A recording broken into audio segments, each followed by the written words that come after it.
Hello everyone, welcome to Nimbus online platform. So आज आप सबका एचएस प्रीलिम्स का एग्ज़ाम हो गया है और आई होप आप सबका एग्ज़ाम अच्छा हुआ होगा। सो इस वीडियो में हम सीसैट का जो पेपर है उसको डिस्कस करने जा रहे हैं, उसकी हम आंसर की को डिस्कस करने जा रहे हैं। और इस बार का जो सीसैट का एग्ज़ाम था वो थोड़ा डिफरेंट आया था बिकॉज कुछ ऐसे टॉपिक्स थे जहाँ से जनरली हमेशा क्वेश्चन आते थे लेकिन इस बार नहीं पूछे गए। और इस बार बहुत सारे टॉपिक्स, डाइवर्स टॉपिक्स से क्वेश्चन पूछे गए। पर्टिकुलरली मैथ वाले सेक्शन को बहुत ज़्यादा कवर किया गया और बहुत सारे टॉपिक्स में ऐसे क्वेश्चंस आए।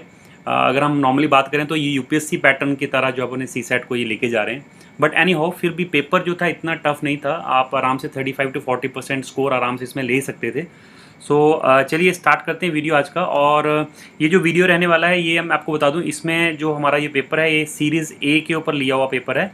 इसमें सीरीज़ ए के क्वेश्चंस को हम डिस्कस करेंगे और बाकी जो सीरीज़ है बी, सी और डी उसमें आप नंबरिंग जो क्वेश्चन के हिसाब से आप चेक कर सकते हो और अपना आंसर मार्क कर सकते हो।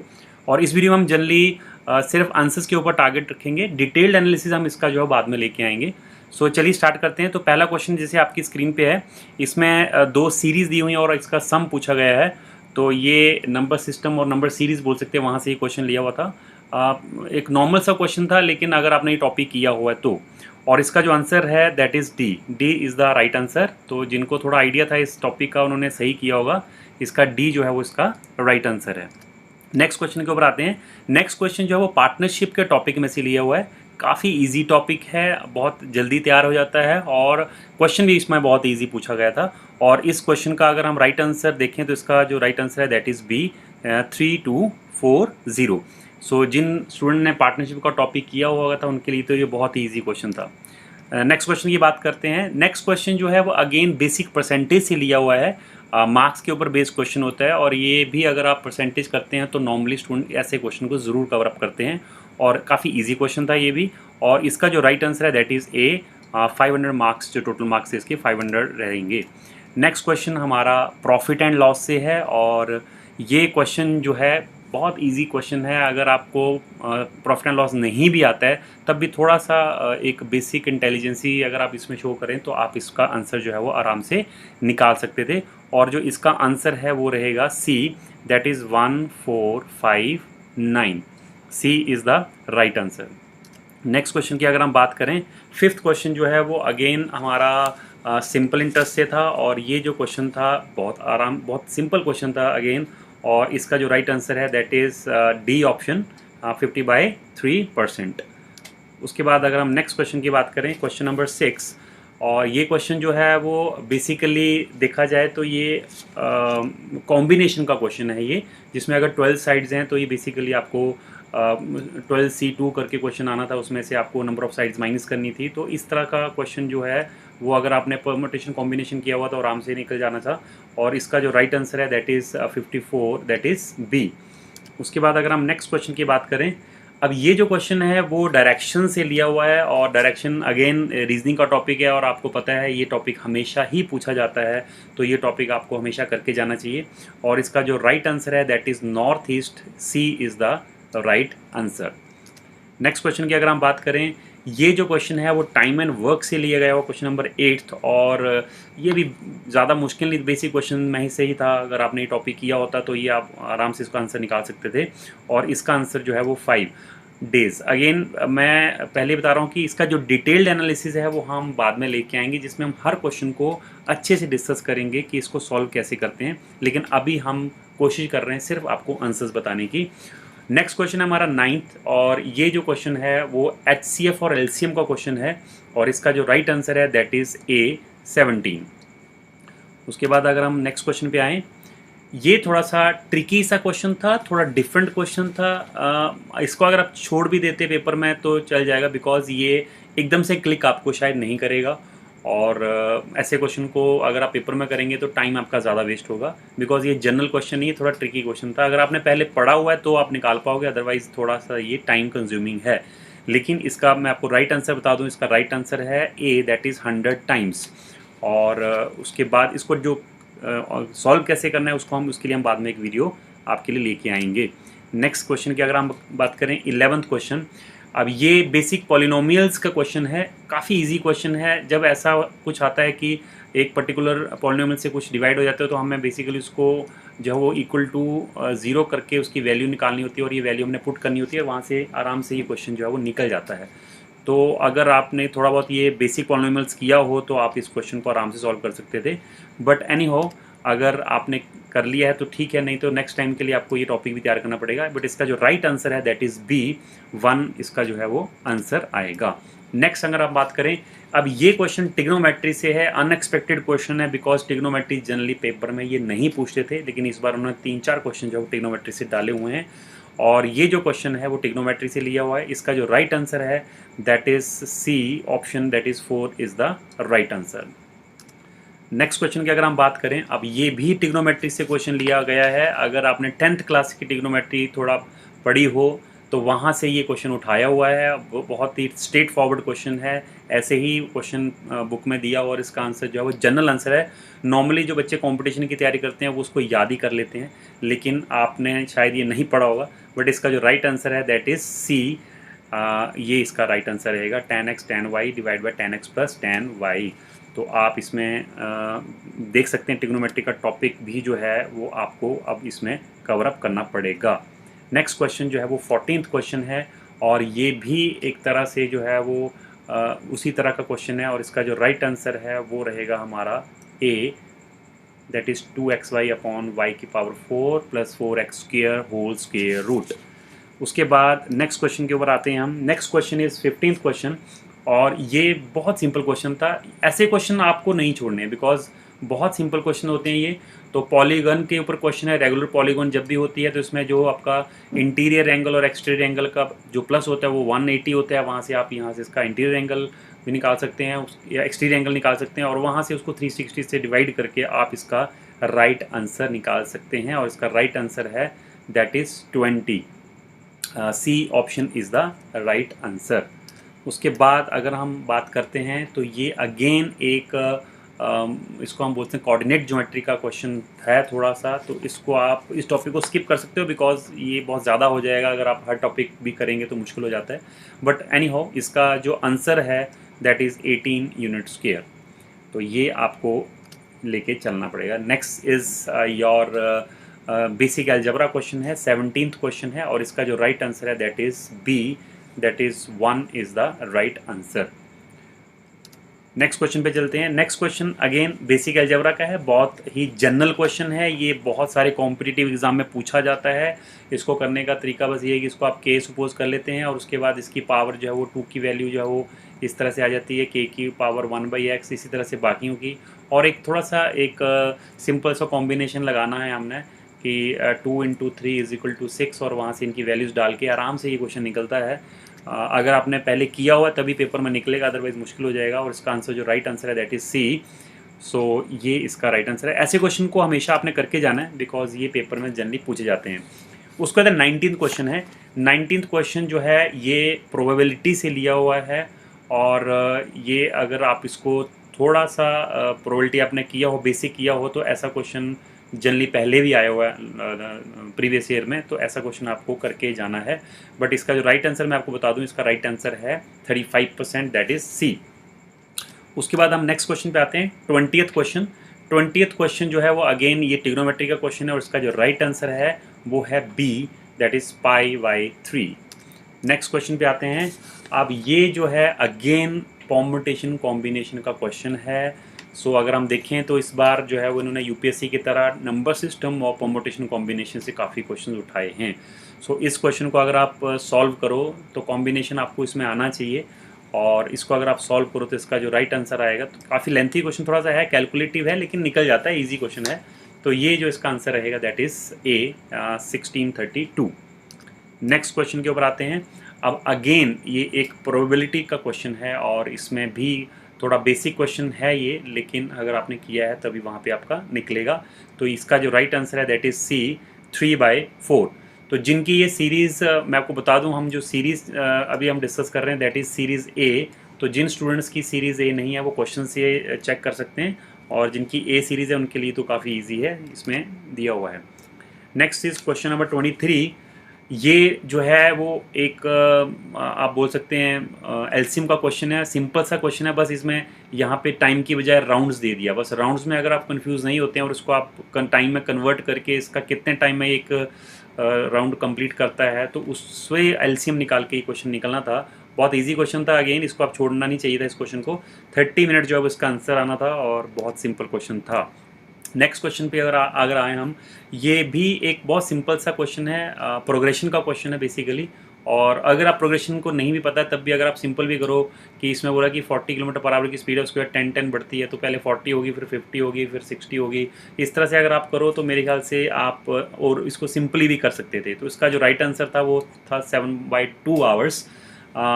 एक नॉर्मल इंटेलिजेंसी से भी इसको आप सॉल्व कर सकते थे, कोई मैथ को ज़्यादा इसमें फॉर्मूला नहीं लगना था। अब उसके बाद जो है ये अगेन एक तरह से टाइम एंड वर्क का क्वेश्चन है, डिफरेंट है लेकिन इजी क्वेश्चन था। और इसका जो आंसर जो है that is 15/2, that is C option is the right answer. तो ये सिंपल था, बट आपको हालांकि पे किया हुआ है तो पता लग पाएगा, अदरवाइज थोड़ा सा मुश्किल आपको हो सकती है। सो इसका आंसर रहेगा 15/2 डेज। नेक्स्ट क्वेश्चन है हमारा, ये अब क्लॉक एंड कैलेंडर बोल सकते हैं इसको, या उस तरह के क्वेश्चंस में से ये है। थोड़ा अलग क्वेश्चन था, नॉर्मली क्लॉक में टाइम पूछते हैं या फिर एंगल पूछते हैं, ये थोड़ा इसने एक टाइम अलग देके 24 आवर्स देके रिवॉल्व करने बोल दिया, वो 360 आवर्स का एक उसमें रिवॉल्व रहेगा। तो इस तरह से जो है वो क्वेश्चन थोड़ा डिफरेंट कर दिया, बट अच्छा क्वेश्चन था। और इसका जो राइट आंसर है दैट इज़ 63 डिग्री। अगर आप इसको कैलकुलेट करेंगे कैसे आया, इसको हम बाद में डिटेल उसमें हम डिस्कस करेंगे, लेकिन अभी हम सिर्फ आंसर्स को डिस्कस कर रहे हैं। नेक्स्ट क्वेश्चन है 27th क्वेश्चन। ये सिंपल क्वेश्चन है जिसमें आपको मीडियन के बारे में पता है अगर, और थोड़ा सा कॉन्ग्रुएंसी के बारे में पता है, तो सिंपल सा क्वेश्चन था। लेकिन इसमें दोनों ही स्टेटमेंट इसकी जो थी वो रॉन्ग थी, इसलिए इसका आंसर आएगा नीदर 1 एंड नॉर 2। और ये कैसे आया, बहुत सिंपल था, लेकिन अभी हम इसमें डिस्कस नहीं करने हैं इसको। नेक्स्ट क्वेश्चन अगेन ट्रिग्नोमेट्री का, देखिए ये 3rd या 4th क्वेश्चन जो ट्रिग्नोमेट्री का आ गया, 28th क्वेश्चन। और इसका जो राइट आंसर है that is 3/16, C is the right answer. इसकी जो आंसर की है वो हम अपने ग्रुप्स में जो है अपलोड कर देंगे, आप वहाँ से मैच कर लेना इनको। तो अभी हम 29th क्वेश्चन पे चलते हैं। 29th क्वेश्चन अगेन ये एक ज्योमेट्री का क्वेश्चन है और सिंपल सा ही क्वेश्चन है, लेकिन अगेन अगर इसने टॉपिक किया हुआ है तो पेपर में एकदम से निकालना थोड़ा मुश्किल था ये। सो 29th का जो राइट आंसर है that is D, that is 6 centimetre. Next आते हैं हम 30th क्वेश्चन के ऊपर। 30th क्वेश्चन ये एक जनरलाइजेशन सी क्वेश्चन था, तो इसको अभी अगर आपने थोड़ा पढ़ा होता तो ही आप निकाल पाओगे। इसका जो राइट आंसर रहेगा that is parallelogram, B is the right answer. उसके बाद हम नेक्स्ट क्वेश्चन पे चलते हैं। नेक्स्ट क्वेश्चन अगेन ज्योमेट्री से है। ज्योमेट्री से काफ़ी क्वेश्चन इस बार इन्होंने पूछे हुए हैं, और ये अगर हम देखें तो इसमें भी सिंपल सा क्वेश्चन है, इक्विलेटरल ट्रायंगल की प्रॉपर्टी है बेसिकली ये।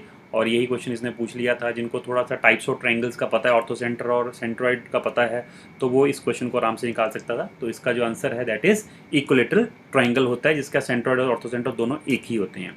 उसके बाद 32 क्वेश्चन की अगर हम बात करें, सो ये भी अगेन एक तरह से कॉन्ग्रुएंसी और इस तरह की सिमिलर ट्रायंगल्स के ऊपर क्वेश्चन है। तो अगर आपने ये किया हुआ है तभी आप इसको कर पाओगे, पेपर में एकदम से आपको क्लिक नहीं कर पाएगा ये क्वेश्चन।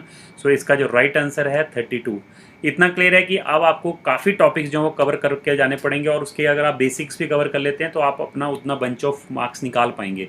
अदरवाइज एक टॉपिक में से कई बार टफ क्वेश्चन आ जाता है तो वो टॉपिक आपको छोड़ना पड़ जाता है। सो 32 का जो राइट आंसर है दैट इज़ ए। उसके बाद हम नेक्स्ट आते हैं। अब ये बहुत जनरल क्वेश्चन है और ये बहुत बार कॉम्पिटिटिव इसमें पूछा गया है एग्जाम्स में, और ये जनरल सा क्वेश्चन था, एक्सपेक्टेड क्वेश्चन में से था। ऐसे क्वेश्चन जनरली पूछे जाते हैं। तो इसमें जो इसका राइट आंसर रहेगा basically that is 6 PM, that is C will be the right answer. ये कैसे करता होता है इसका हम बाद में एक बार वीडियो बना के इसको डिस्कस करके बता देंगे, लेकिन अभी जो है हम सिर्फ अपने इसके आंसर्स की बात कर रहे हैं। 34th क्वेश्चन बहुत सिंपल क्वेश्चन था। आपके कुछ इसमें दिया हुआ था, ये वर्ड्स दिए हुए थे, यहाँ से जम्बल्ड वर्ड थे बेसिकली। आपको ये मैपिंग करनी थी कि कौन सा वर्ड जो है वो बार्किंग को लोकेट करता है। तो यहाँ पे सैड जो था इसका वर्ड था, ये कभी करने का इनको एक तरीका होता है। सो यहाँ से आप आराम से इसका आंसर निकाल सकते हैं। सीरीज़ तो बहुत ज़्यादा ईजी थी, मतलब इसमें कुछ ज़्यादा नहीं था यहाँ से अगर हम देखें तो ये अराउंड 4 का था, यहाँ पे अगर हम देखते हैं तो ये बेसिकली 7 प्लस था। तो यहाँ से आपको कुछ नहीं, पिछला नंबर ही आपका प्लस हो रहा था। यहाँ पे अगर आप देखोगे तो प्लस आपका 11 है, तो पिछला नंबर ही आपका यहाँ पे, जैसे ये वाला नंबर यहाँ प्लस हो रहा है, ये वाला नंबर जो है यहाँ प्लस हो रहा है, ये 29 जो आगे प्लस हो रहा है। तो बहुत सिंपल सा सीरीज था। ये क्वेश्चन आपको हमेशा करके ही आना था, ये छोड़ने वाले क्वेश्चन में से नहीं था। और इसका जो राइट आंसर था वो 76 था। ऐसे क्वेश्चंस ही आपको 33% जो है वो लेके देंगे। उसके बाद आपका 36 क्वेश्चन आ जाता है, और 36 क्वेश्चन में आप जैसे सिंपल है, कैप्टन सोल्जर का कैप्टन होता है, तो फिर लीडर किसका होता है, लीडर जो फॉलोअर्स का होता है। तो बहुत बेसिक सा क्वेश्चन था ये। ऐसे क्वेश्चन हमेशा आपने करके आने हैं। उसके बाद अगर हम 37 की बात करें, ऑड वन आउट है, तो यहाँ से आप थोड़ा ऐसे करते हैं कि लेदर से शूज़ बनता है, वुड से टेबल बनता है, फैब्रिक से शर्ट बनती है, लेकिन रॉड से आयरन नहीं बनता है, इसलिए हमारा ऑड वन आउट यहाँ पे क्या है, दैट इज़ बी। मतलब सिंपल क्वेश्चन है ये, इसको आप छोड़ नहीं सकते थे, तो B will be the right answer. तो 37 का बी आंसर आ गया। उसके बाद जो है, अब ये जो रैंकिंग के ऊपर क्वेश्चन था, अगेन मैं पहले भी वीडियोस में बोलता रहा हूँ कि जो रैंकिंग टॉपिक है, डायरेक्शन टॉपिक है, इस तरह के टॉपिक्स हैं, यहाँ से आप क्वेश्चन को ना छोड़ के आए, ये आप यहाँ पे अफोर्ड नहीं करते। बहुत सिंपल क्वेश्चन था, अगर आपने मेरी वीडियो देखी होती सी सेट के ऊपर, तो ये क्वेश्चन आप आराम से निकाल लेते। और इसमें 38 में जो इसका राइट आंसर है, that is C, 7th position will be there. तो इसका सी आंसर रहेगा इसका राइट आंसर। नेक्स्ट आते हैं हम। अब ये जो क्वेश्चंस हैं हमारे पास, ये हैं एनालिटिकल रीजनिंग के। हमेशा की तरह इस बार भी काफ़ी अच्छे क्वेश्चन एनालिटिकल रीजनिंग से आए हैं, तो इसको हम अभी सॉल्व करेंगे। तो ये एक सेट है, ये पूरा आपको सॉल्व करना पड़ता है। इसको जैसे यहाँ पे क्लोज सर्कल में ये बैठे हुए हैं, इनको आपको इसको अरेंज करना पड़ेगा, उसके बाद आपके क्वेश्चन निकलेंगे। तो अभी हम इसको सॉल्व तो नहीं कर पाएंगे, बिकॉज बहुत फिर तो एक ही क्वेश्चन में इतना टाइम लग जाएगा। बट इसके आंसर बता देते हैं। 39 का जो है वो D will be the right answer. 39 question D answer will be the right answer. उसके बाद 40th क्वेश्चन जो है उसका ए है। ऐसे क्वेश्चन में अगर एक बार आपका सीरीज बन जाए तो उसके बाद बाकी सारी चीज़ें जो हैं आराम से निकल जाते हैं। तो 40th क्वेश्चन का जो आंसर है दैट इज़ ए। उसके बाद अगर हम नेक्स्ट क्वेश्चन पे आते हैं, 41 क्वेश्चन, तो 41 का भी हमारा यहाँ पे आंसर जो है वो ए रहेगा, दैट इज़ ए ही इसका ऑप्शन है। उसके बाद 42 क्वेश्चन की अगर हम बात करें तो उसका आंसर रहेगा D, no one. D will be the right answer. उसके बाद हम 43 क्वेश्चन की अगर हम बात करें, ये क्वेश्चन थोड़ा सा ऐसा था कि इसको कोशिश की, लेकिन ये क्वेश्चन कुछ ऐसे लग रहा है इसमें कुछ एरर है, तो इसलिए हम इसको यहाँ पे अभी स्किप कर रहे हैं। इसका आंसर जो है वो कुछ श्योरली नहीं आ रहा है, तो हमें ये लग रहा है कि शायद ये क्वेश्चन में कुछ एरर है। सो हो सकता है कि इसका आंसर हो, लेकिन अभी हमें इसका जो है आंसर में लग रहा है कि कोई प्रॉब्लम आ रही है, इसलिए अभी इसको हम छोड़ रहे हैं। नेक्स्ट जो है वो हमारे पास 44th क्वेश्चन है। अब ये जो है वो एक कोडिंग डिकोडिंग का क्वेश्चन है, एक बहुत ही जनरल सा टॉपिक है, इसको हमेशा आपको करके ही जाना होता है, और ये आई होप आपने तैयार किया होगा। और इसका जो राइट आंसर है that is A. A will be the right answer. Next question आ जाते हैं 45 क्वेश्चन के ऊपर।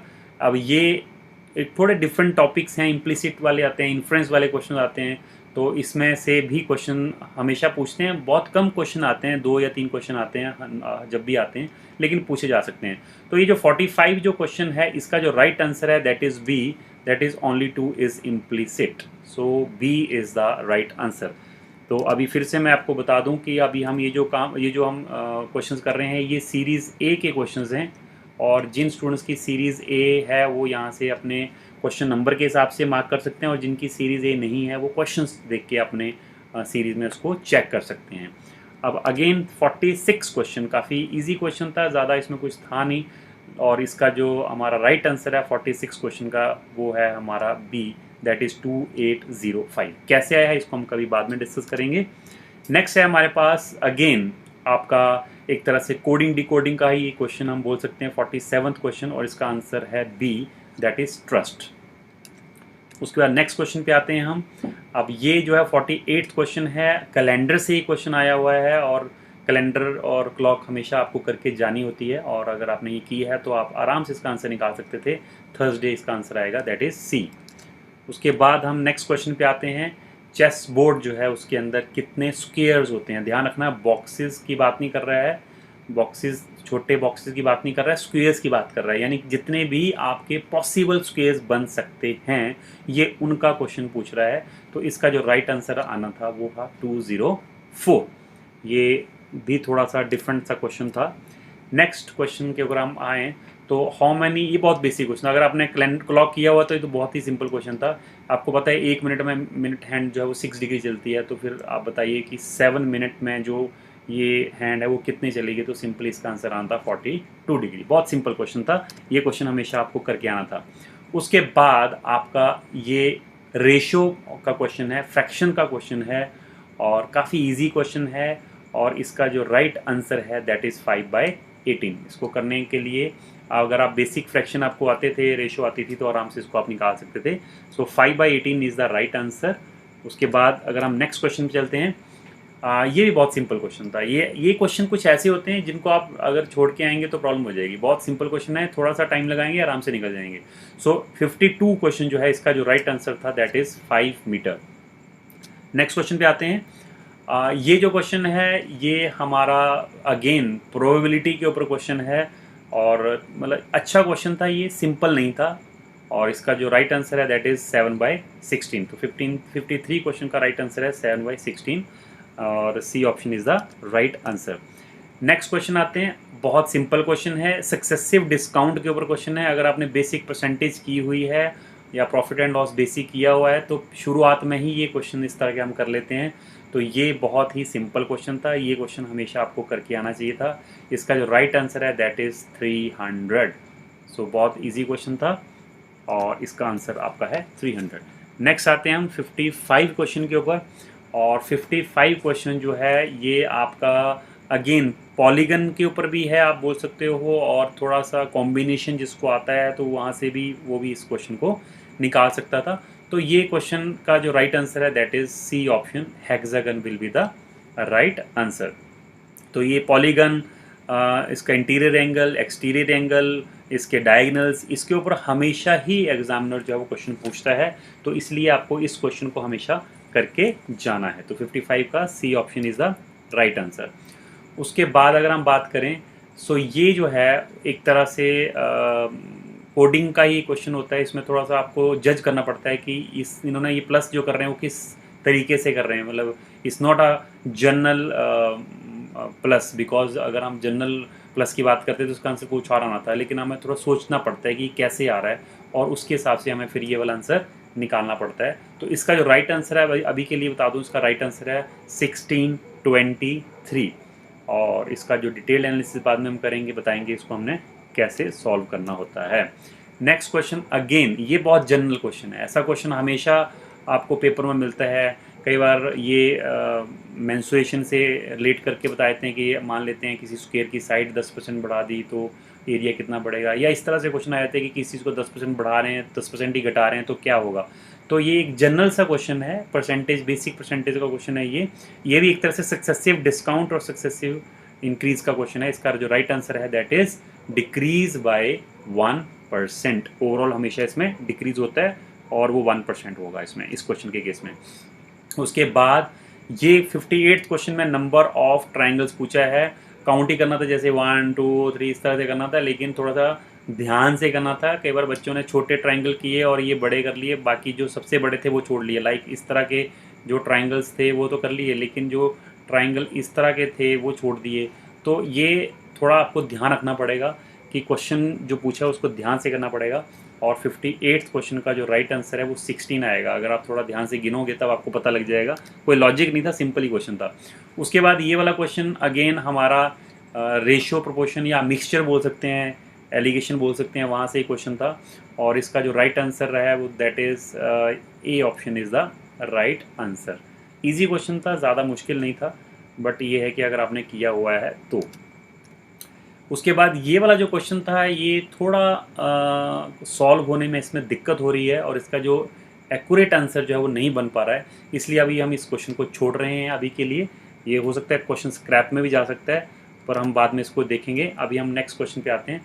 अब जो हमारा 61 to 65 है, अगेन मैं फिर से रिपीट कर रहा हूँ, हम जो है वो सीरीज़ ए कर रहे हैं। जिन स्टूडेंट जो बाद में जुड़े हैं स्टूडेंट उनको बता दें, हम सीरीज़ ए कर रहे हैं, और इस सीरीज़ में जो है वो सीरीज़ ए के हिसाब से सारे क्वेश्चन हैं। अब ये भी बहुत सिंपल क्वेश्चन है, ब्लड रिलेशन का क्वेश्चन है, और ये 5 क्वेश्चन जो थे वो आराम से 4 या 5 क्वेश्चन आपके आराम से निकल सकते थे अगर आपने ये जो ब्लड रिलेशन का टॉपिक है उसमें इस तरह के क्वेश्चन अगर आपने किए हुए हैं। तो अभी हम आंसर पे आते हैं। 61 जो क्वेश्चन था उसका आंसर है बी, दैट इज़ सिस्टर। उसके बाद 61 का बी हो गया। उसके बाद अगर हम देखें 62 क्वेश्चन जो है इसका आंसर था सी। इसका एक प्रॉपर वे होता है करने का, बट अगेन ये टॉपिक अगर आपने किया हुआ है तो आप इसको इजीली कर पाते, लेकिन वहाँ पे अगर करना हो तो थोड़ा सा टाइम लग जाता है। 63 क्वेश्चन का जो आंसर है that is D option is the right answer. 64 question अगर हम देखें तो उसका आंसर जो है D, that is sun in law. उसके बाद अगर हम 65 क्वेश्चन देखें तो इसका आंसर भी डी है, दैट इज़ कज़न। सो ये सारे क्वेश्चन एक जैसे थे, एक क्वेश्चन आ गया तो बाकी सारे आराम से निकल जाएंगे। उसके बाद है हमारा 66 टू 70 क्वेश्चन। अगेन ये क्यूब और डाइस में से ये टॉपिक लिया हुआ था, और अगर क्यूब डाइस अगर आप करते हैं तो शुरुआत में यही क्वेश्चन बनते हैं, बिकॉज इसी तरह कई क्वेश्चन क्यूब डाइस में होते हैं। सो अगर आपने ये टॉपिक किया होता तो ये आराम से क्वेश्चन इसके निकल जाते हैं। तो 66 क्वेश्चन का जो राइट आंसर है that is B, 8 surf cubes will be there, जो इसमें पूछा गया था। उसके बाद अगर हम करें 67 क्वेश्चन तो 67 का जो है B answer is the right answer, that is 8। उसके बाद अगर हम 68 क्वेश्चन की बात करें, 68 क्वेश्चन जो था उसके अंदर जो था वो 0 यानी A is the right answer. उसके बाद अगर हम बात करें 69 क्वेश्चन की तो इसका जो राइट आंसर था that is D, option will be the right answer. उसके बाद 70 यानी इसका लास्ट क्वेश्चन जो था इसका जो आंसर था वो था 16, that is A, option is the right answer. So अगर आपने क्यूब वाला टॉपिक किया होता तो आराम से ये निकल जाता है। अब ये मिसिंग नंबर, काफ़ी क्वेश्चंस इस बार एक या दो क्वेश्चन इसके हर बार आते हैं हर साल, और ये थोड़ा सा ट्रिकी रहता है, बट अगर आप थोड़ा इसमें कैलकुलेशन करें तो आराम से ये जो है वो क्वेश्चन निकल जाता है। तो 71 का जो इसका आंसर आना था वो आना था 84। इसमें लॉजिक ढूंढना पड़ता है बेसिकली आपको कि ये जो नंबर्स लिखे हुए हैं ये नंबर्स किस लॉजिक के ऊपर यहाँ रखे हुए हैं, तो उसके हिसाब से आपको जो है वो मिसिंग नंबर यहाँ पे निकालना पड़ता है। तो 71 का जो राइट आंसर है दैट इज़ बी, 84। उसके बाद 72 का अगर हम बात करें, ये अगेन प्रॉफिट एंड लॉस का एक बहुत बेसिक क्वेश्चन है कि अगर आप 20% अगर आपका रिड्यूस हो गया तो ऑब्वियसली बात है 40 रुपीज़ का 20% यानी 8 रुपीज़ आप इसमें सेव कर लेंगे, और उस 8 रुपीज़ से आपको जो 20 मोर ऑरेंजेस मिलते हैं तो एक ऑरेंज जो है वो कितने का हुआ, तो वहाँ से आपका आराम से ये आंसर निकल आता है। मतलब ये क्वेश्चन आपको करके ही आना था, इस क्वेश्चन को आप नहीं छोड़ सकते। तो 72 क्वेश्चन जो है इसका राइट आंसर जो रहेगा दैट विल बी 40 पैसा। बहुत सिंपल क्वेश्चन था। 43 क्वेश्चन अगेन बेसिक अगर आपने किए होता, अगर आपने ये अपना मेंसुरेशन, तो ये आराम से निकल जाता क्वेश्चन, वो ज़्यादा टफ क्वेश्चन नहीं था। इसका जो राइट आंसर है वो है डी, दैट इज़ 4:√3। तो 73 का D will be the right answer. 74 again ये तो क्वेश्चन में ही आंसर था कि सम आपको 12 दिया हुआ, प्रोडक्ट आपको 35 दिया, तो आपको दिख ही रहा है कि 5 और 7 है आपका, 7 + 5 12 और 7 × 5 जो 35। तो वहाँ से अगर आपने ये रेसिप्रोकल्स करेंगे तो 1/5 + 1/7, तो वहाँ से इनको आप प्लस करेंगे तो आराम से आपका आंसर आ जाएगा D, option will be the right answer. तो 74 का डी, मतलब सिंपल क्वेश्चन, ये क्वेश्चन ही आपको 33% वाला जो मार्क है वो कवर अप करके देगा। नेक्स्ट क्वेश्चन पे आते हैं। ये थोड़ा ट्रिकी क्वेश्चन था, अगर आपने पहले नहीं किया हुआ तो दिक्कत आ सकती थी, लेकिन सिंपल क्वेश्चन था। जो इसका राइट आंसर है वो है 5%, और ये एक तरह से ये भी इंक्रीमेंट, परसेंटेज इंक्रीज और परसेंटेज डिक्रीज के ऊपर क्वेश्चन था। तो इसका जो राइट आंसर है that is B. Next question पे आते हैं। ये क्वेश्चन जो है थोड़ा लंबा था, लेकिन अगेन क्वेश्चन बहुत ज़्यादा मुश्किल नहीं था, सिंपल था। तो 76 क्वेश्चन का जो राइट आंसर है दैट इज़ सी, 72। तो इसको हम मार्क कर सकते हैं। नेक्स्ट क्वेश्चन पे अगर हम आएँ, ये जो क्वेश्चन है हमारा, ये एक अगेन एनालिटिकल रीजनिंग का क्वेश्चन था, जिसमें आपको कुछ स्टेटमेंट्स दी हुई थी, जिसमें आपको चेक करना था कि इसको, मतलब उसमें से आपको अरेंज करना था बेसिकली। तो हम सीधा आंसर पे आएंगे, बिकॉज इसको अगर हम बनाने लगेंगे तो बहुत टाइम लग जाएगा। तो 77 का जो राइट आंसर है that is Monday, A will be the right answer. और उसके बाद अगर हम बात करें तो हमारे पास number of subjects taught between botany and zoology 78 जो था उसका जो राइट आंसर है दैट इज़ सी, और 3 हो गया इसका आंसर। और 79 की अगर हम बात करें the subject taught on Saturday, तो उसका जो राइट आंसर है that is D, that is zoology. उसके बाद अगर हम 80th क्वेश्चन की बात करें तो उसका राइट आंसर भी डी है, दैट इज़ फ्राइडे। तो ये आपका मैथमेटिक्स और रीजनिंग का सेक्शन था। और अगर आप देखो तो इसमें तीनों लेवल के क्वेश्चन थे, इजी क्वेश्चन भी थे, मॉडरेट भी थे, टफ भी थे। अगर आप इजी क्वेश्चन को पूरे क्वेश्चन करके आए और मॉडरेट में से अगर आप 50% भी अगर आप करके आते तो आपका ये 33% आराम से यहीं से ही निकल जाता। सो आपने अब तो एग्ज़ाम हो गया है। जिनका लग रहा है कि सी सेट क्लियर हो रहा है उनके लिए बहुत अच्छी बात है। जिनका नहीं हो रहा है वो अब ये देखें कि अब सी सेट का जो दायरा है वो बढ़ गया है। टॉपिक्स जो हैं वो काफ़ी ज़्यादा डाइवर्स टॉपिक्स आपको करके जाने पड़ेंगे। तो अभी हम इंग्लिश का सेक्शन करेंगे। So thank you so much. Hello guys. As we know that today we had HPES Prelims 2023, the most awaited paper of Himachal Services. So here in this video I am going to discuss the answer key of paper 2, that is CSAT, और CSAT का English वाला part अभी हम यहाँ पे discuss करेंगे। I hope आप लोगों का पेपर अच्छा होगा and you will be soon giving us good news that maximum of you have clear this exam. ठीक है, अगर मैं बात करती हूँ ओवरऑल पेपर की तो इंग्लिश का paper was really very easy. It was very easy paper. अगर इसमें 20 क्वेश्चन हैं तो बच्चे इसमें से 18 क्वेश्चन बहुत ही इजीली कर सकते थे। इफ़ आई से कि अगर कम्युनिकेशन स्किल्स आपकी इतनी अच्छी नहीं है, स्टिल 20 में से ranging between 16 to 18 is easy attemptation in this paper. Okay, so let us know the answer key today. I am going to discuss the answer key first. Let's start this question number 81. Let me tell you, ये जो series है ये है series A. ठीक है, series A की answer की मैं आपसे डिस्कस कर रही हूँ, क्वेश्चन 81 से लेकर क्वेश्चन 100 तक। ठीक है, इसमें जो 81 to 100 वाला पार्ट था वो था इंग्लिश का। ठीक है, सो आई होप पैसेज तो आप लोगों ने पढ़ा ही होगा। ठीक है, तो अगर मैं पैसेज की बात करती हूँ तो 81st question is the first question from the passage, जिसमें आपको पूछा है what is the finding in respect of successful leadership. तो हमारे पैसेज की सेकेंड लाइन में ही मेंशन है कि it is two way. If it is two way so answer is B, answer is beta. For 81 question answer is beta. ठीक है, let's see what was question number 82. 82 was the preventive maintenance strategy used by the respected manager is. ठीक है, यहाँ पे mention किया है कि जो एक अच्छा मैनेजर जिसको रिस्पेक्ट चाहिए, उसको प्रॉब्लम रिजॉल्विंग होना चाहिए, उसे आंसर देने वाला, आंसर सॉल्यूशन निकालने वाला इंसान होना चाहिए, उसका जो अटेम्प्ट होना चाहिए, उसकी जो एनर्जी होनी चाहिए वो आंसर को निकालने के लिए होनी चाहिए या प्रॉब्लम को सॉल्व करने की होनी चाहिए। So answer is charlie, an attempt to resolve problems. ठीक है, question number 83 says that the above passage highlights which of the following features of a successful leadership. ठीक है, यहाँ पे पूछा है कि जो following feature of a successful leadership, as such there is no direct answer और डायरेक्ट वर्ड मेंशन्ड, लेकिन अगर हम ओवरऑल पैसेज पढ़ते हैं तो वी कैन कंक्लूड कि reciprocity of a leader is the answer. Answer is A, क्योंकि ना यहाँ बात डिपेंडेंस की हुई है, ना फ्रीडम की हुई है और ना कंसर्न ना दिखाने की हुई है। So answer is A for question number 83। Answer is A. Let's see question number 84.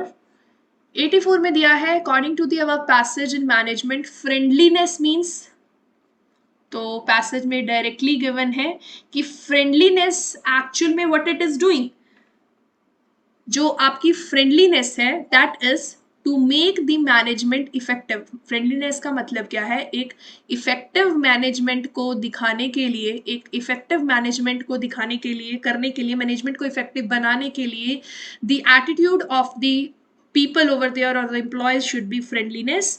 तो there was nothing like correcting, replacing and making ineffective. So answer is delta. 85th question. Let's see what is the crux of the passage. They have asked the central idea. Central idea is the main theme, कि जो main theme है जिसके ऊपर passage लिखा गया है वो क्या है।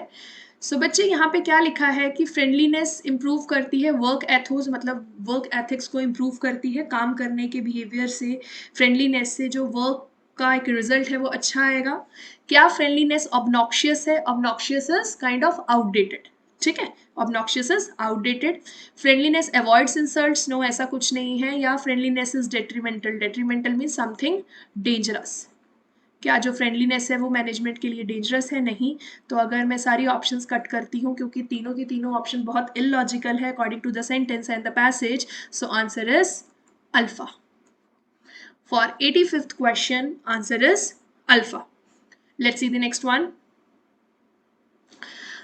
So rest of the questions from 86 to 90, I think these questions are from your interpersonal skills or you can say communication skills.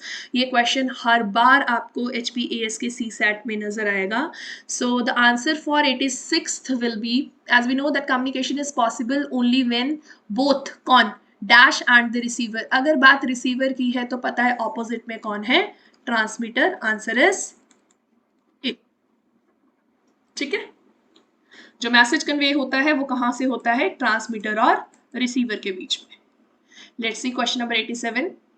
87 says communication with one's own self is called. जो communication इंसान की अपने आप से होती है उस communication को हम क्या कहते हैं? For 87th your answer is internal monologue. internal monologue. मुझे पता है बच्चे internal dialogue and monologue से बहुत confuse होंगे. तो बच्चे internal monologue means it is talking to yourself, है ना, जिसमें कोई वर्बल बात नहीं होगी लेकिन आप अपने ही ब्रेन से बात करते हैं, that is internal monologue. A good 87th. For 87th your answer is 87th question के लिए your answer is C. And let's see 88 says a good communicator begins his or her presentation with the, ठीक है, तो एक जो communicate करने वाला होता है वो अपनी प्रेजेंटेशन किस चीज के साथ स्टार्ट करता है? That is ice breaker. Answer is beta.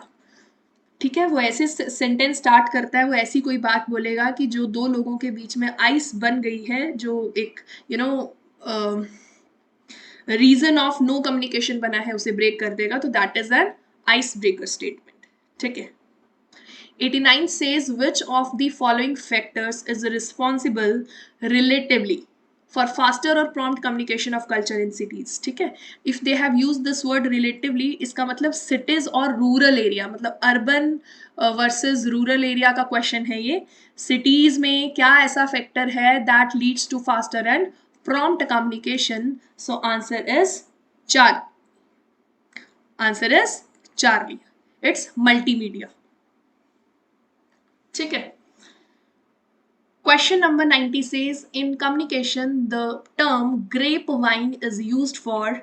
अगर हम इस communication skills की बात करें तो यहाँ पे एक informal communication है, informal communication, जिसमें ये term का जो use है वो किया जाता है. Answer is beta. Let's move to question number 91. It says nobody can dash the weather accurately. यहाँ पे आपसे टेस्ट किया गया है फोरकास्ट की स्पेलिंग, और अगर मैं करेक्ट स्पेलिंग करूं that is C. It is forecast, FORECAST. Answer is C. ठीक है. ईडी फॉर्म इसलिए नहीं लगी क्योंकि यहाँ पे कुड नहीं है, ये प्रेजेंट टेंस में सेंटेंस है, तो ये वाली नहीं लगेगी, ये स्पेलिंग गलत है. ठीक है. चलो 92 says do not lean dash the wall. तो if we are lean means खड़े होना, this is a wall and you are standing here, so that is lean against the wall. It is to lean against the wall, that is beta. Answer is beta for 92 question. Your question number 93 asks a person who has suddenly risen from a low rank, एक छोटे से rank से अच्छी wealth और importance वाली जगह पे उसके पास अच्छी वेल्थ हो गई, साथ में उसे इम्पोर्टेंस मिलने लगी, इस तरीके के जंप को क्या कहते हैं? It is outsmart, kick start, jump start और अप स्टार्ट. ठीक है. तो this kind of statement has one word substitution, that is up start. Up start is the answer to the question number 93. Answer is delta. Let's see question number 94. 94 says this is the dash pasta I have ever seen. I have ever eaten. मैंने आज दिन तक इतना अच्छा pasta नहीं खाया. We have used the over here. तो यहाँ पे जो आंसर आएगा that should be 94 का A. क्यों? क्योंकि यहाँ पे superlative डिग्री लगेगी. ठीक है. So answer is alpha. Let's see 95. 95 says my friend and his father often dash to England. So here are two, my friend और उसके पापा, and लगा है, so it should be plural. Plural है तो यहाँ पे go आएगा, and went past form नहीं होगी, future नहीं होगी, क्योंकि पूरा का पूरा sentence आपका present में जाएगा. ठीक है, it should be go. Next one. In today's newspaper, I have read about a dash when one man murdered his brother. जो मर्डर ऑफ अ ब्रदर होता है that is a fratricide. So answer is delta. ठीक है, answer is delta. Let's see question number 97. 97 is I'm tired because I dash my dancing since morning without a week, without a break. Without a break. So it is since का use किया गया है, तो obviously it should be perfect continuous sentence होना चाहिए. तो हमारी ये दो options कट जाती हैं. So answer is alpha. Why alpha and not delta? क्योंकि practice और practice में फ़र्क है. This acts as a verb. So answer is A. 97 का आंसर होगा A. Let's move to next question. They dash for her since morning. Again since का use किया गया है, तो हमने without seeing कि ये ऑप्शंस क्या हैं, आंसर इज डेल्टा, क्योंकि परफेक्ट कॉन्टिन्यूस टेंस लगेगा. ठीक है. Next is 99. Ajay cooks, washes, does. Total present tense है, so answer will be Charlie, then relaxes. Let's see question number 100. Hoping not to be disturbed, I relaxed in my easy chair to read the book. ठीक है. So here answer is beta, that book.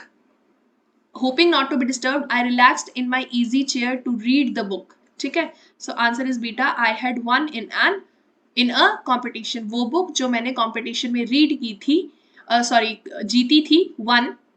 ठीक है, क्योंकि उसने किसी competition में जो book जीती थी वो उसे पढ़नी है. Hoping not to be disturb, कि वो डिस्टर्ब ना हो. उसने क्या किया, अपनी आईज को रिलैक्स किया. He relaxed. I relaxed in my easy chair. वो अपनी इजी चेयर पे रिलैक्स हो गया. किस चीज के लिए? To read the book. कौन सी बुक? जो उसने कंपटीशन में जीती थी. ठीक है. So that's all about today. Thank you so much. I hope कि जो आपके क्वेश्चन हैं 20 में से 18+ आप बच्चों ने बहुत अच्छे से मार्क किए हैं. And all the very best for your results. Thank you.